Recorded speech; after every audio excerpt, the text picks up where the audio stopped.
Personnellement, je suis très honoré et très heureux d'être ici dans le cadre de ce congrès africain du mini-basket.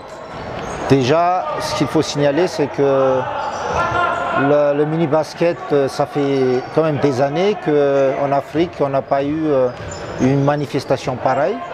Et on remercie vraiment l'IBF d'avoir organisé et aussi la fédération marocaine d'avoir accepté la tenue de ce congrès ici à Maroc et particulièrement à Ifrane, qui est un site, on peut dire, original et féerique.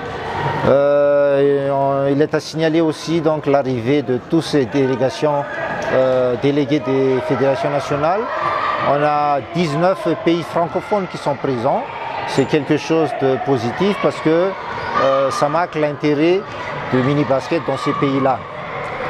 Si on parle un peu du contenu du programme, je pense que l'agenda qui a été mis en place, c'est un agenda qui va permettre à ces délégués-là, au sortir de ce congrès, d'avoir les outils de travail nécessaires pour mettre en place chez eux les ateliers de mini-basket. Ça, c'est une chose.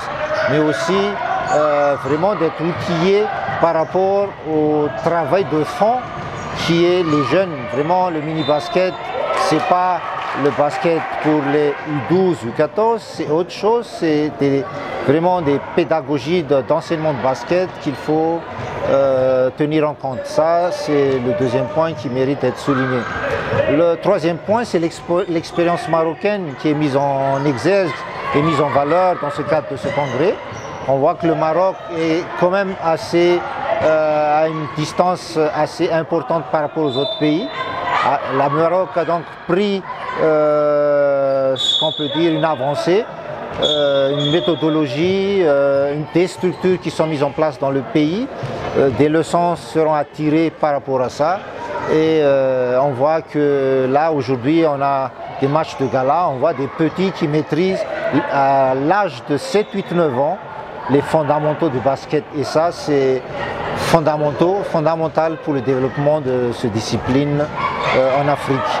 Il y a à tirer, il y a des leçons à tirer, il y a aussi des échanges à faire par rapport aux techniciens marocains.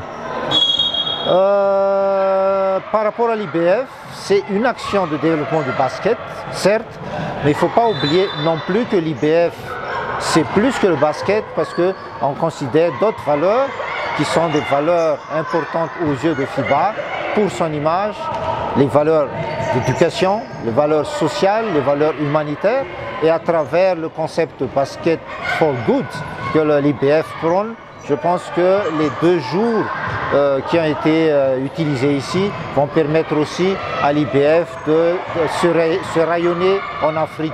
Et à titre d'information, ce n'est pas la seule activité d'IBF en Afrique.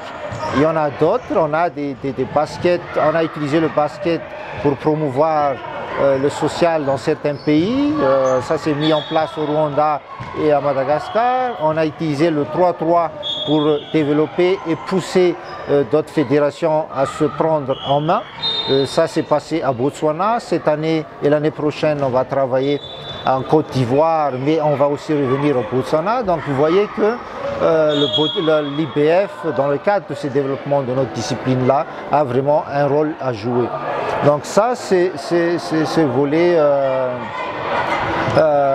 basket au niveau de l'IBF, mais comme je vous ai dit, à titre de président de la Fédération malgache de basketball, il est aussi important pour moi ici de partager un peu, d'échanger avec la Fédération marocaine. On est en train même de mettre en place, si le temps nous permettra, un protocole d'accord entre les 2 fédérations qui va permettre aux basketteurs marocains, aux basketteurs malgaches de s'échanger et d'aller ensemble dans le développement de cette discipline. Mis à part cela, peut-être il est aussi à signaler comme étant responsable des programmes de développement au niveau de l'Afrique. Il est à signaler que depuis quelques années, plus précisément depuis 2 ans, on a lancé le concept 360 basketball en Afrique. C'est c'est dans ce cadre-là que le vice-président et le DTN de la Fédération marocaine a participé au workshop qui s'est tenu il y a à peu près 15 jours à Abidjan, dont les thèmes principaux étaient les rôles des DTN. On a parlé aussi de tout ce qui est programme de développement géré par la solidarité olympique. On a parlé aussi de 3 contre 3. Donc vous voyez, dans le cadre de ce 360 basketball, vraiment FIBA Afrique actuellement se penche et va vers les fédérations nationales. À titre de rappel, ce programme aussi cible à peu près une dizaine de fédérations nationales qu'on a ciblées. Et actuellement, le programme est en cours.